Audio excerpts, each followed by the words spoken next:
જય માતાજી, જય હો, મંગલમય હો. આજે નવરાત્રનો બીજો દિવસ.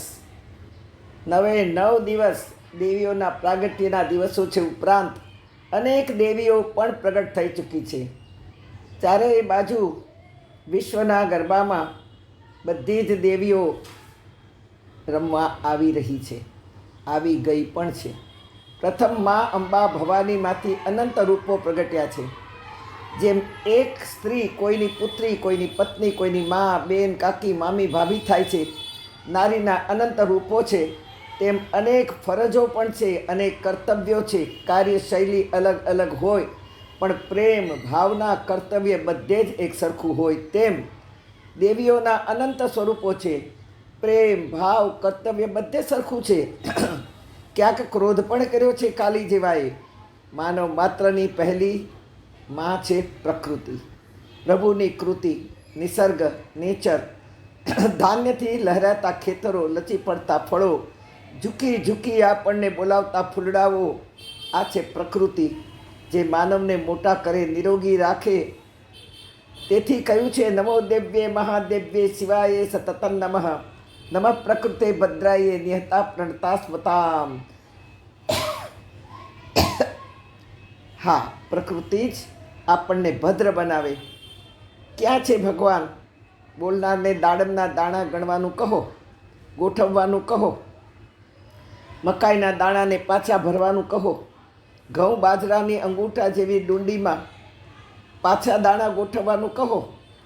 તમારા જે કાંઈ ચેલેન્જ કરનારા મિત્રો છે, વ્યક્તિઓ છે, તેમને આ બધું કહો. તમામ જીવોની માં છે પ્રકૃતિ દેવી.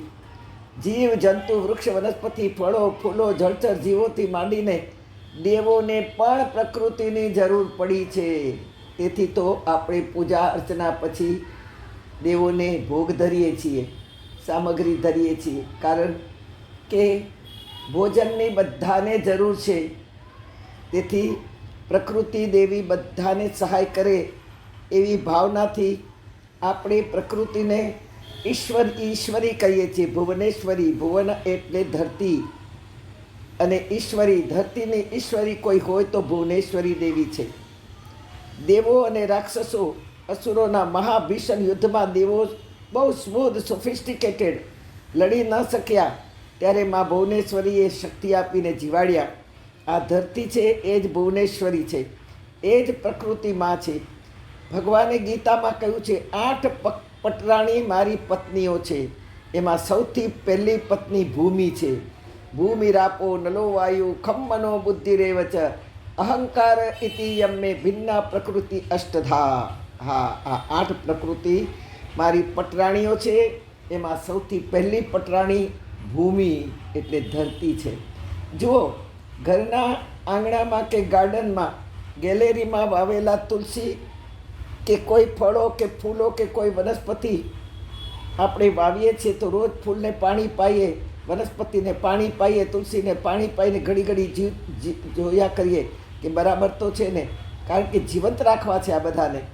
હા, પણ વિશ્વના ખૂણે ખૂણે ચારે બાજુ જુઓ, લીલી છમ જાણે ચાદર ઓઢી હોય એવી હરિયાળી છાય છે. પછી પહાડ હોય, પર્વત હોય, નદીનો કિનારો હોય, ખુલ્લું મેદાન હોય, ચારે બાજુ ખૂણે ખૂણે લીલીછમ હરિયાળી અને કેટલાય વૃક્ષો. કહો, ત્યાં પાણી પાવા કોણ ગયું? કોક તો છે કે કોઈ રોજ પાણી પાઈ રહ્યું છે. રોજ જ્યારે જગત સૂતું હોય ત્યારે સ્વયં વિષ્ણુ પરમાત્મા આકાશમાંથી ઝાકળ વરસાવે, ઝીણા ઝીણા જલના બુંદ વરસાવે, એને ઝાકળ કહેવાય. પૃથ્વી પર પંખીડાઓએ ચાંચમાંથી દાણા વેર્યા હોય, પંખી દાણા ખાતા જાય અને મસ્તક હલાવીને ઉડાડતા જાય, એની હગારમાંથી દાણા નીકળ્યા હોય. આ બધા બીજ ધરતીમાં પડ્યા હોય, ધરતી પોતાના પેટમાં એને રોપી દે. સવાર પડતા હરિયાળી લહેરાવા માંડે, કારણ કે રાતમાં વિષ્ણુ ભગવાને પૃથ્વી પર જલ છોડ્યું છે. તેથી ધરતી વિષ્ણુ પત્ની ગણાય, ધરતી મા ભૂદેવી ગણાય, મા લક્ષ્મી શ્રીદેવી ગણાય. દર્શન કરો મા ભૂદેવીના, કે જેણે પ્રકૃતિ રૂપે આપણને જીવાડ્યા છે. ધાન આપ્યું, ધાનમાંથી ધન આપ્યું, ધનમાંથી સંસાર આપ્યો, સંસારમાંથી વંશ આપ્યો, અને તેથી જ આપણે હવે પૂજા કરીશું ત્યારે જુવારા વાવીશું. કારણ કે આ જુવારાએ જ આપણને જીવતદાન દીધું છે, ધાન દીધું છે, ધાનમાંથી ધન દીધું છે, પરિવાર દીધું છે, વંશ વેલો દીધો છે. તેથી જુવારા વાવવાની આ પ્રથા છે.